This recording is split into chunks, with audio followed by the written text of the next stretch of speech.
Good morning. I'm trying to decide how to move forward here. I'm ready to start working on some paintings for an exhibit, two exhibits in 2022. And initially, the inspiration for some of this work came from a poem by a local Georgetown poet, um, Marlanda Dekine. And there was a line on this poem, something about resting as though we have tomorrows growing on a vine outside, which I love that idea and the imagery.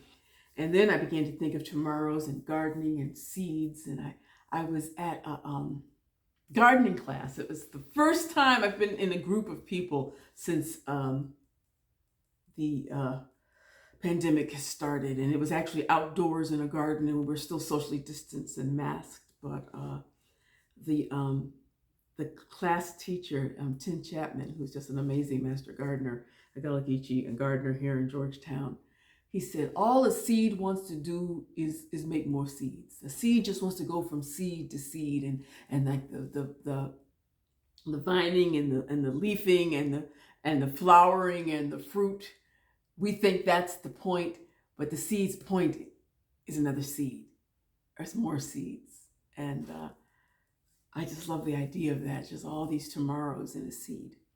So I am playing with these ideas both as paintings and as three-dimensional pieces, working with gourds and other things.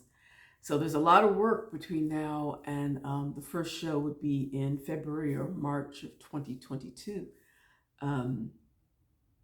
And to do this, I kind of have to stay focused because there's all these other things. People reach out to me with some really intriguing ideas and like, ooh, would you like to do this? Or would you like to do that? And it's like, ooh, that sounds great. But there's this project that I want to work on and I haven't begun yet other than just in my mind. I'm also listening to this great book called Braiding Sweetgrass. And it's about indigenous people on this continent, and it's written by a botanist.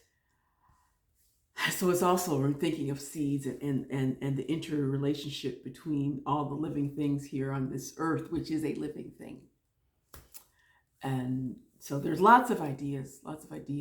So many folk are reconnecting, certainly in the Gullah Geechee community, with the land as best we can, trying to separate the idea of forced labor from loving labor, if labor is the word.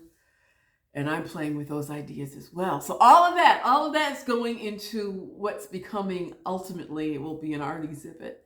The canvas back there, I primed that canvas. I painted that canvas maybe a couple of years ago for another piece that I never did that was in my Harriet Tubman series. And, I guess I might get back to that eventually.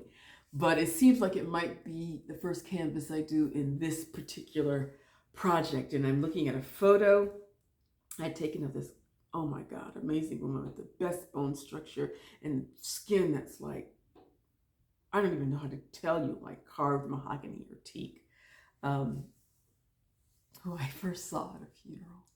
And I thought, oh my God, she's gorgeous. But I couldn't approach her at the funeral and say, excuse me, I think you're gorgeous. Can I take your picture? Because it would be weird.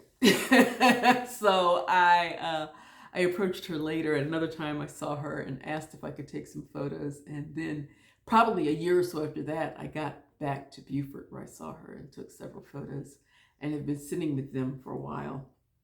Summer 2019, I think. And now I'm ready to work with it. So I'm just doing some composition in Photoshop to decide how to place it on the canvas.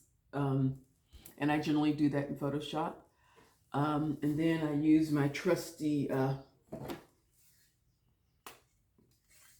is this a T-square? I don't know if it's a T-square. This thing, to do some measuring and placement on the canvas.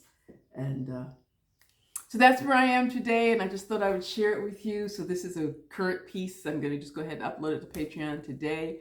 I will continue to upload some of the things I have been working on for the last year or so as well. So you can sort of see what I've done, like this piece back here, which actually I worked on this year. And I don't think it's done yet, but I did do some video where I talk about it, and you can understand what's happening a little bit with that. That's the piece at the bottom here.